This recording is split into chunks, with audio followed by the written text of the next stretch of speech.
बिस्मिल्लाहिर्रहमानिर्रहीम, अस्सलाम वालेकुम। इस वक्त सबसे ज़्यादा जो सवाल पूछे जा रहे हैं, जिस पर सबसे ज़्यादा हैरानी है, वो ये है कि आर्मी चीफ से इमरान खान साहब की मुलाकात में आखिर हुआ क्या। फिर इमरान खान साहब ने अपना खिताब मौखर क्यों कर दिया, जो कि उन्होंने पहले कहा था कि वो खिताब करेंगे और कौम को इत्मीनान मिलेंगे। ऐसा क्या हुआ है? और फिर ये दो मुलाकातें एक ही दिन में अस्करी क़यादत से दो मुलाकातें क्यों हुई हैं, और ये जो इस्तीफ़े की बात हो रही है इसके हवाले से क्या मामलात हैं, क्या बयानात सामने आए हैं, सबका हम जायज़ा लेंगे।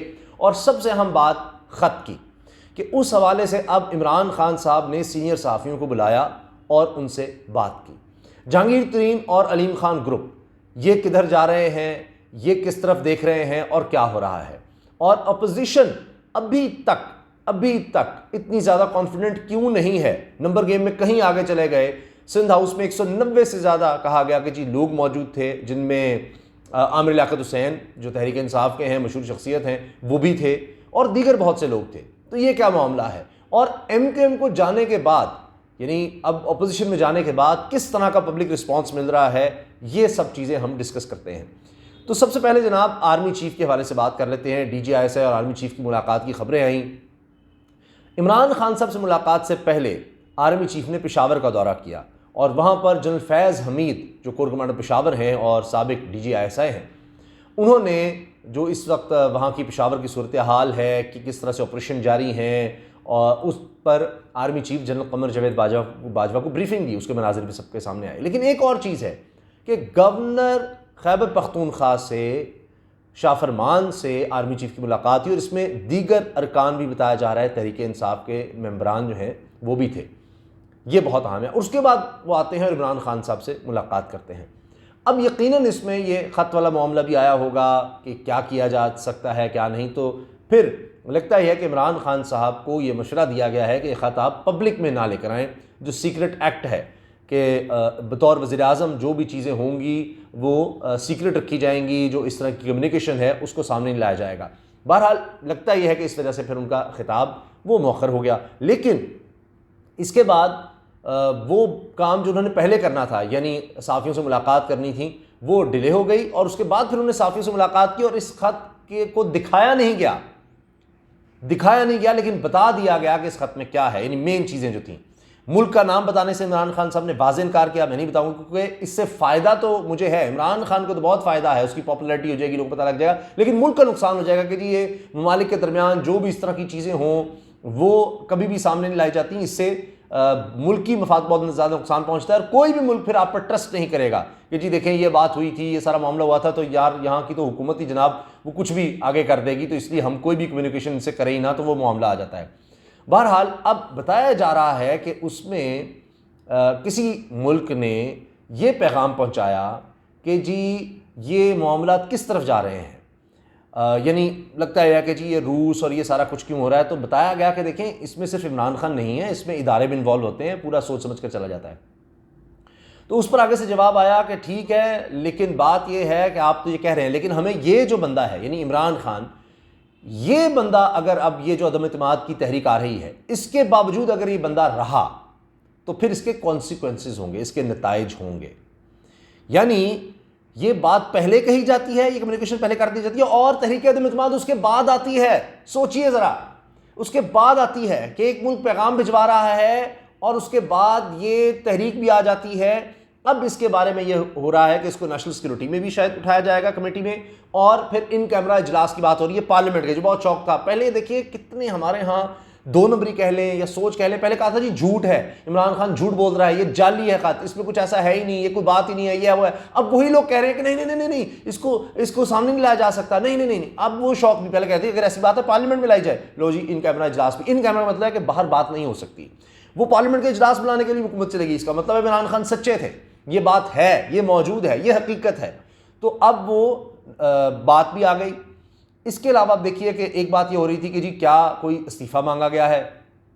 इस पर फवाद चौधरी साहब ने कहा जी कोई किसी से इस्तीफ़ा नहीं मांगा गया, ना ही इमरान खान साहब को इस्तीफ़ा दे रहे। नहीं, इस्तीफ़े से मुराद ये थी कि आर्मी चीफ का भी इस्तीफ़ा हो सकता है कि जी दे दिया जाए इन हालात में कि बहुत से लोग ये कह रहे हैं कि जी ये उस तरह से सपोर्ट नहीं रही, वो न्यूट्रल वाला मामला है। तो ना तो उस तरफ इस्तीफ़ा को मांगा गया, और ये बात इमरान खान से पहले कह चुके थे जी मैं जनरल कमर जावेद बाजवा को नहीं हटा रहा, ऐसी कोई बात नहीं है।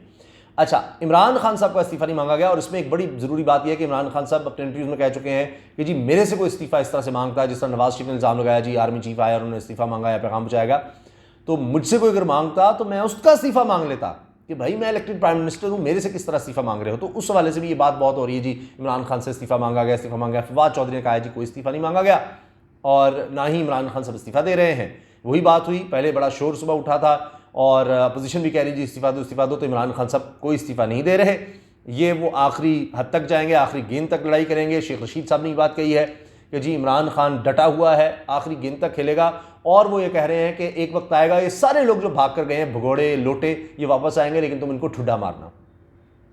अच्छा, अब एक और चीज़ बड़ी रिपोर्ट हो रही है कि जी इमरान खान साहब से जब साफ़ियों ने सवाल किया कि जी अब आपको क्या लगता है कितने % चांस है आपकी गवर्नमेंट के, तो उन्होंने कहा जी 80%, 80%। लेकिन कुछ मुलाकातों के बाद ये खबर चलना शुरू होगी जी 100% इम्कानात हैं।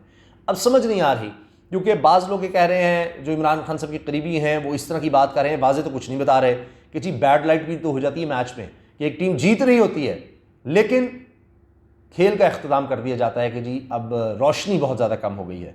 तो हालात ऐसे हो सकते हैं कि मामला उस हद तक जाए ही ना, अदम एतमाद तक ना जाए, या उसके बाद अदम एतमाद हो भी जाता है तो पता नहीं इमरान खान साहब कब तक कंटिन्यू कर जाए, क्योंकि नया प्राइम मिनिस्टर जब इलेक्ट होगा तो तभी बात आगे बढ़ेगी, तो अभी पता नहीं क्या कुछ हो जाए। अलीम खान और जहांगीर तरीन, अलीम खान साहब तो साफ आ गए हैं कि जी किसी सूरत परवेज़ इलाही कबूल नहीं है। अब बात बड़ी दिलचस्प है कि अब इमरान खान साहब पीछे उड़ गए, यानी अब कोई तहरीक इंसाफ का कैंडिडेट नहीं है, अब काफ लीग के कैंडिडेट हैं, काफ लीग के सरबराह हैं जिन जनाब परवेज़ इलाही साहब, वो सामने हैं। तो अलीम खान कहने किसी भी सूरत इनको नहीं कबूल करेंगे, और जहांगीर तरीन ग्रुप के ज़्यादातर लोग जो हैं वो भी नून लीग के साथ जा मिले हैं और नून लीग की टिकटें मांग रहे हैं। नून लीग की टिकट के हवाले से सारे राब्ते हो रहे हैं, लेकिन डिफेक्शन क्लॉज तो फिर भी वही है, वोट डाल के उसके बाद तो फारिग हो जाएंगे, लेकिन वो अगले इलेक्शन तक जाना चाह रहे हैं। यानी ये आप देखें ना कि जी हम बनवा देंगे, हम सेक्रीफाइस करेंगे अपनी सीट्स, तो फिर अगले इलेक्शन तक हमें आप टिकट्स दें।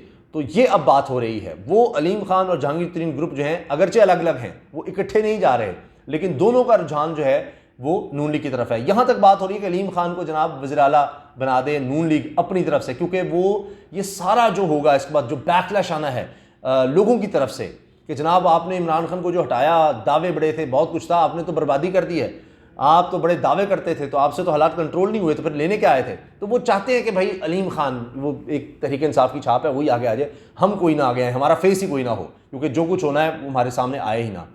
एक और बड़ी खौफनाक बात सामने आई है कि इमरान खान साहब को कत्ल करने की साजिश है और उनकी जान को ख़तरा है। फैसल वाडा साहब ये बात कर रहे हैं। फैसल वाडा कई बातें इस तरह की कर चुके हैं जो बाद में ठीक भी साबित हुई हैं। तो अब ये बहुत ख़तरनाक सूरत हाल है कि इमरान खान साहब की जान को ख़तरा है। अब बात ये थी कि नून लीग ये कहती रही है कि जनाब अगर ये ख़त हकीकत है, शहबाज शरीफ कहते हैं हम तहरीक एतमाद वापस ले लेंगे। अब ये इन कैमरा इजलास बुलाया जा रहा है, अब आए ना इसमें, जब उनके सामने रखा जाएगा तो फिर अब पता लग जाएगा कि वाकई वो कौमी और मुल्की मफाद में हैं। शहबाज शरीफ साहब तहरीक एतमाद वापस लेते हैं या नहीं लेते। शायद कल कह रहे थे कि हम पीछे हट जाएंगे, हम अपनी गलती मान लें। अब मानेंगे नहीं मानेंगे, या वो इस इजलास से ही भागेंगे, ये बहुत बड़ा सवाल है। और अभी से देखिए क्या हो रहा है। कमर नवीद जमील साहब MQM के हैं, अब एक इत्तेहादी थे, यानी उन्होंने कोई पार्टी नहीं छोड़ी, सिर्फ दूसरी तरफ गए हैं, और एयरपोर्ट की फुटेज वायरल हो रही है कि लोग उनको कह रहे हैं लोटा, धोखेबाज, और ये तो अभी से रद्द-ए-अमल भी आना शुरू हो गया है। तो ये चंद बड़ी अहम डेवलपमेंट्स थी जो मैंने कहा कि आपके साथ शेयर की जाएँ। आगे हम अगली वीडियो में बात करेंगे इस्लामाबाद हाई कोर्ट के हवाले से, वो भी बहुत अहम डेवलपमेंट है, बहुत अहम डेवलपमेंट है। एक तरफ तो सुप्रीम कोर्ट में मामला चल रहा है और दूसरी तरफ इस्लामाबाद हाई कोर्ट से एक बड़ा हुक्मनामा आ गया और अचानक बड़ी तेज़ी से। इस पर हम बात करेंगे अगली वीडियो में इंशाल्लाह। इजाज़त दीजिए, अल्लाह हाफ़िज़।